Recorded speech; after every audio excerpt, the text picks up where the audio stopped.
I spent 15 years raising kids that weren't mine.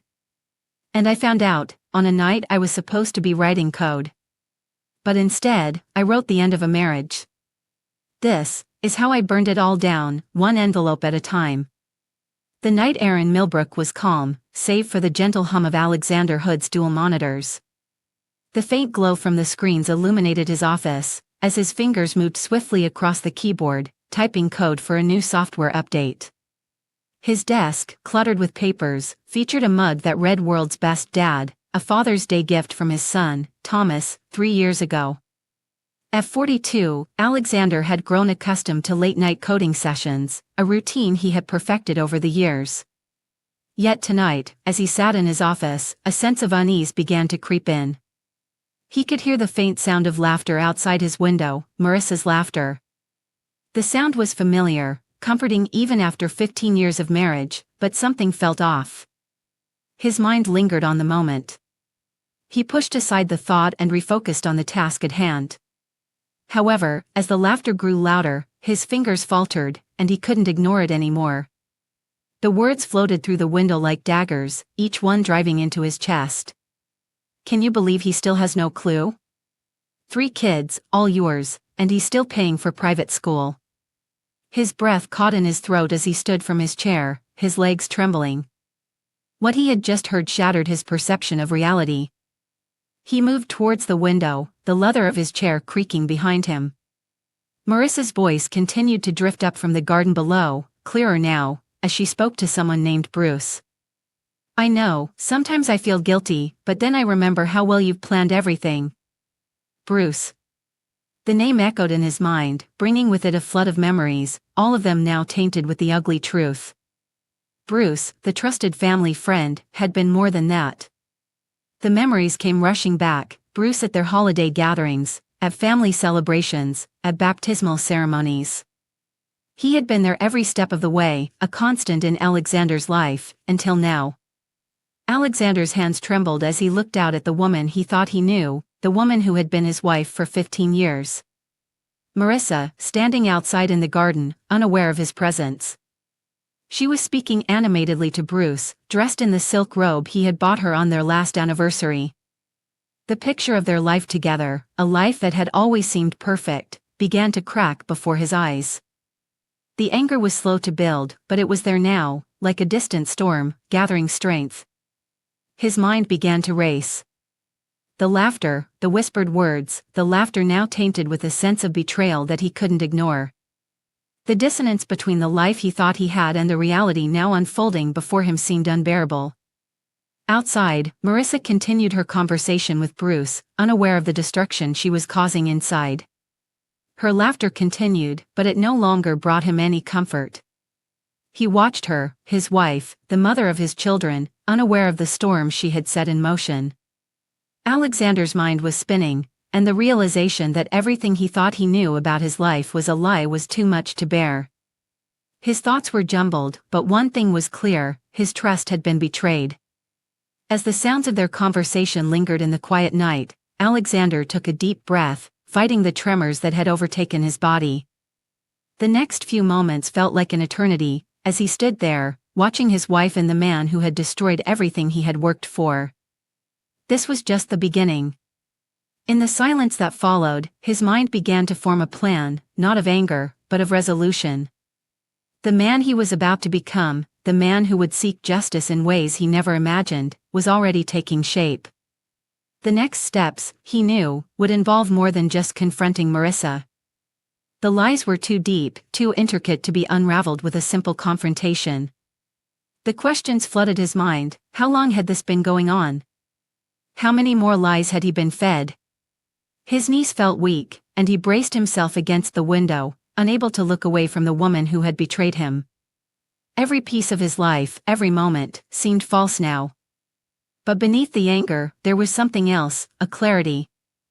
This was his life, and he would take control of it. He turned back to his desk, the weight of the moment pressing down on him. His computer screen still glowed with the lines of code he had been working on, but now they seemed meaningless. The betrayal he had just uncovered would shape everything that followed. He didn't confront Marissa immediately. He couldn't, not yet. Instead, he sat back in his chair, trying to suppress the emotions welling up inside him. His mind was set. Tomorrow, he would begin the investigation. Tomorrow, he would start planning his next moves. For now, he allowed himself one last moment to feel the full weight of the betrayal.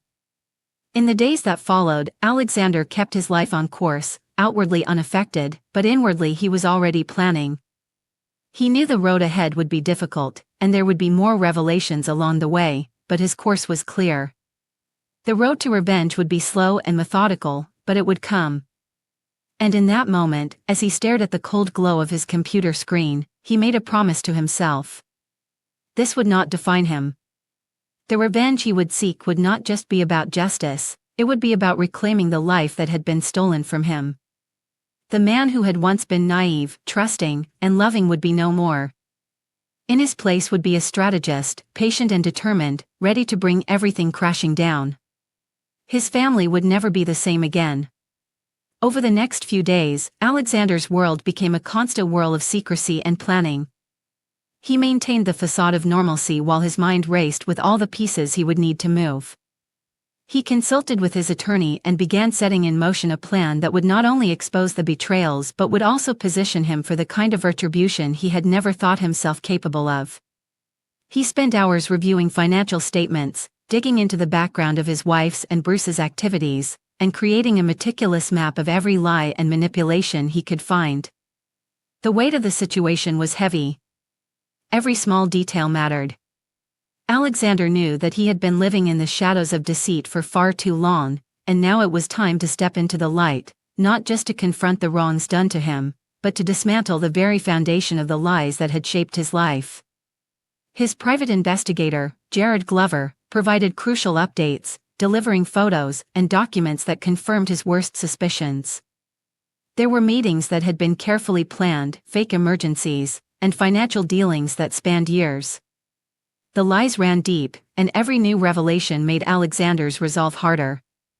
This was not just a matter of personal betrayal, it was a systemic deception that had spanned his entire life. With each passing day, Alexander's demeanor changed. He grew quieter, more calculated. He began distancing himself from Marissa, his interactions with her becoming cold and distant. When they spoke, it was always about the children or mundane household matters, nothing more. His eyes no longer held the warmth they once had when he looked at her, and his heart hardened with every passing moment. She remained blissfully unaware of the storm brewing just beneath the surface. And then, one evening, it was time. Alexander knew it would be soon, the moment when everything would change. He had been preparing for it for weeks, and now, with every piece in place, he was ready. His life as he knew it was about to be shattered, but the destruction would be his to control, and it would be the beginning of his journey back to himself. He was no longer just a man betrayed by his wife. He was a force to be reckoned with, a man who had reclaimed his power, his life, and his future. And nothing would ever be the same again. Alexander Hood's life had been shattered, but instead of letting the events of that fateful night define him, he chose to rise above them. He hired Jared Glover, a private investigator, to uncover the truth and lay the foundation for his next steps. Glover was a seasoned professional, well known for his discretion and efficiency, making him the perfect choice to help Alex navigate the turmoil of his personal life. Their first meeting was held in a quiet cafe 2 towns over, far away from prying eyes. Glover, unlike the stereotypical private investigator, was dressed in a sharp business suit and carrying a tablet, his sharp eyes betraying the years of experience he had amassed in this line of work.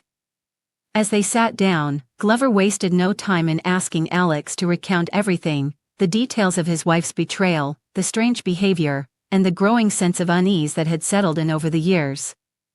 Alex spoke steadily, recounting how he had overheard Marissa's phone conversation that night, the one that shattered his trust. Glover listened carefully, his fingers tapping on his tablet as he took meticulous notes. 16 years of friendship with Bruce Cummins, he murmured after a while, looking up from his screen. And your mother's involvement. That's a curious angle. Let's start there. In the days that followed, Alex lived his life as if nothing had changed, maintaining the status quo to avoid drawing attention. He didn't let his emotions show, he kept his professional demeanor intact, and he kept up with the routine, family dinners, attending meetings at work, and pretending nothing was wrong. But inside, his mind was racing. The idea that his wife had been unfaithful for years was hard enough to grasp, but the notion that his own mother had been complicit in orchestrating the entire affair was even harder to comprehend. Meanwhile, Glover set the investigation into motion, gradually uncovering layers of deception that Alex could never have imagined. The first breakthrough came when Glover reviewed records from Caroline's beach house. It was revealed that for the past 15 years, Marissa had visited the property regularly during times when Alex was away on business trips. Utility bills indicated spikes in electricity and water usage during these absences, and surveillance photos showed Marissa's car parked beside Bruce's Mercedes. As Glover dug deeper, the puzzle pieces began to fit together in a way that was chillingly precise. The patterns of deception were deliberate and well executed, spanning across both Alex's and Marissa's lives. The scale of betrayal that had taken root in his world was staggering. Glover's next step was to trace the phone calls, but there were gaps. Glover was meticulous, every detail needed to be captured, but it wasn't just about what Alex suspected. Every connection had to be verified. A week after their first meeting, Alex received a call from Glover. "I found something you might want to see." Glover's voice was steady, but there was an underlying tension. "We've got some financial records from Caroline's beach house. It's not just the utility spikes. There's a string of transactions under Marissa's name, payments going to a third-party account tied to Bruce. It looks like they've been funneling money for years, using it as a cover-up for their trips." Alex's stomach churned. The days leading up to this moment had felt surreal, but now that the evidence was on the table, the weight of it pressed down on him. This wasn't just a broken marriage. This was a far-reaching conspiracy. Alex fought the urge to slam the phone down. But Glover continued with more grim news. "I've also found some hospital records. It appears there were multiple falsified emergency calls. Marissa used them as excuses to be absent. We're going to need to follow up on those records and see if any of them correlate with her absences when Bruce was in town." The investigation was intensifying, but Alex couldn't shake the feeling that it wasn't moving fast enough. He knew the truth was out there, but he was in too deep to back away now.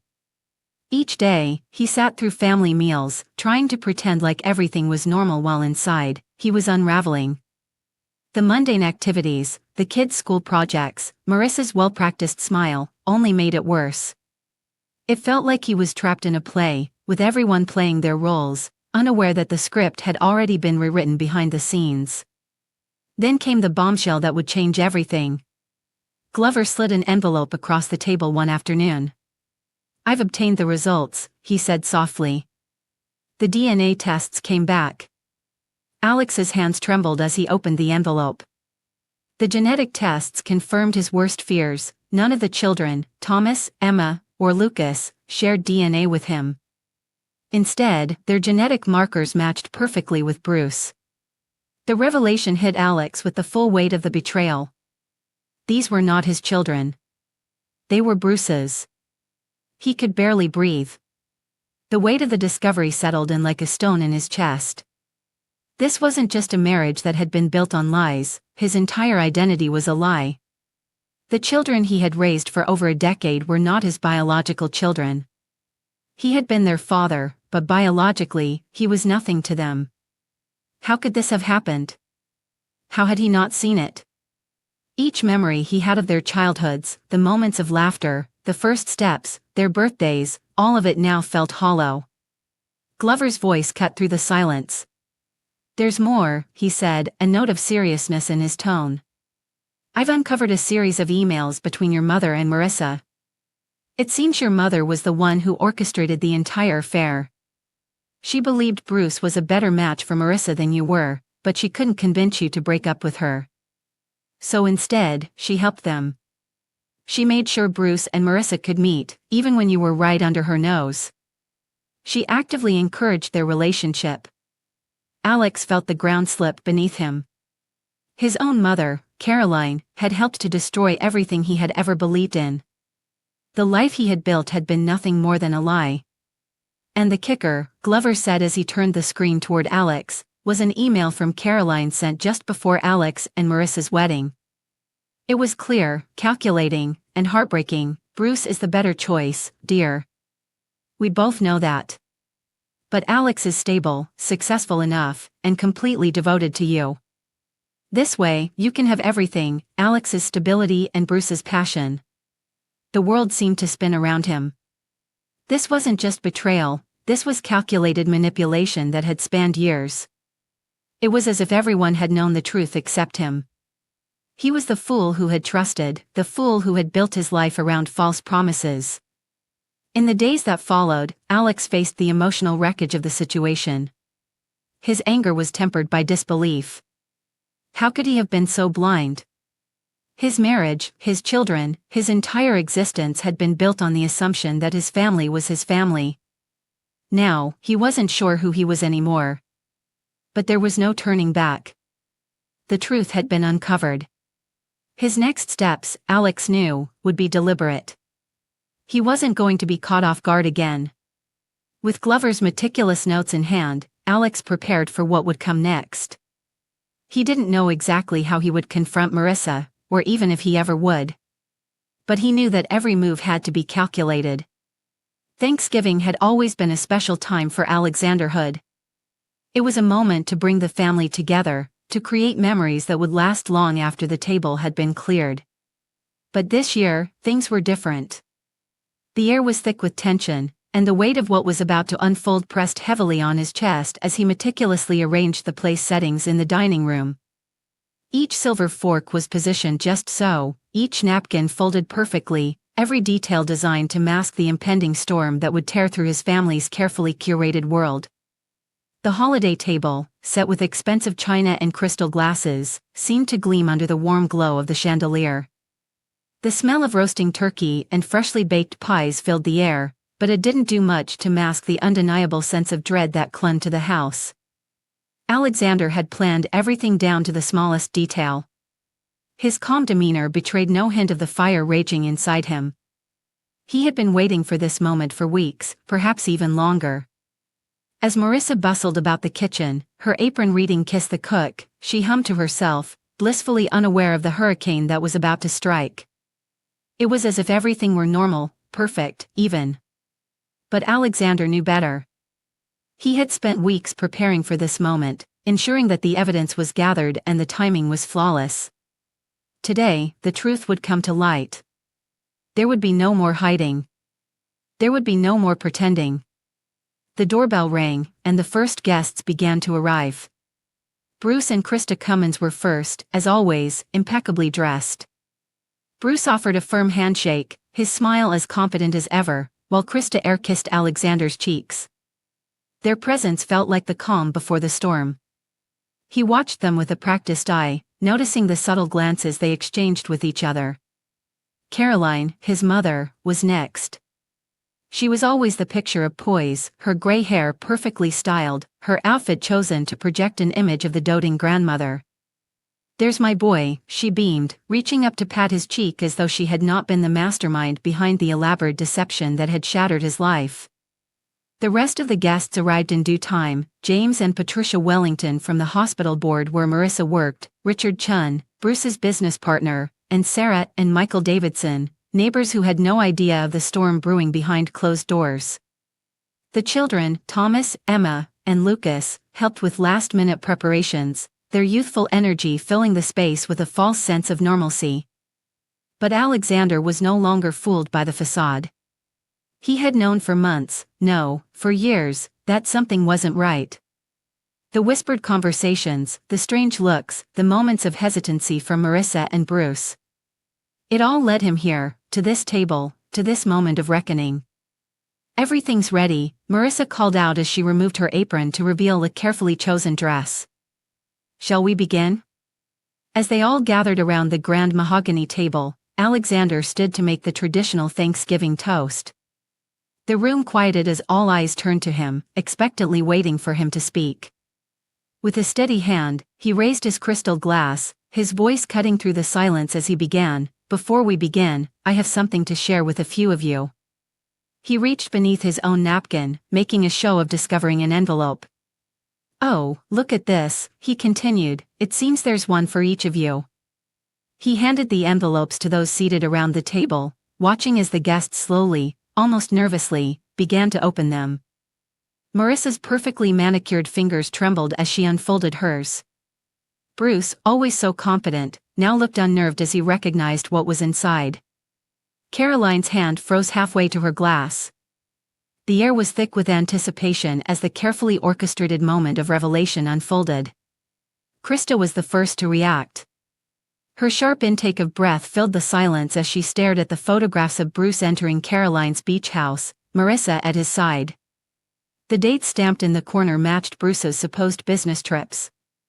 The bank statements showed regular transfers to offshore accounts. What is this? Krista whispered, her voice rising in shock. Bruce's face drained of color as he read through his envelope, his eyes darting from the children to the incriminating DNA test results.